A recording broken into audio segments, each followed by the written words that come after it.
विषयेच्छं जातानन्दाश्रुपुलकमत्यच्छं सीतापतिदूताद्यं वातात्मजमद्य भावये हृद्यम् करुणारुणमुखकमलं करुणारसपूरपूरितापाङ्गं सञ्जीवनमाशासि मञ्जुलमहिमानमञ्जनाभाग्यम्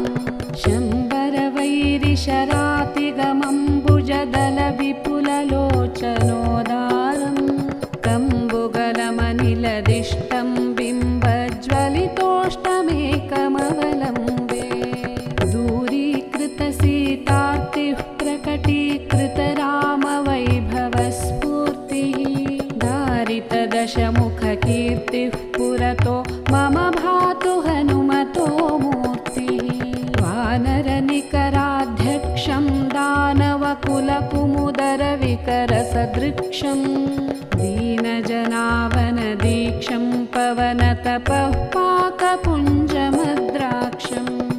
एतत्पवनसुतस्य स्तोत्रं यः पठति पञ्चरत्नाख्यं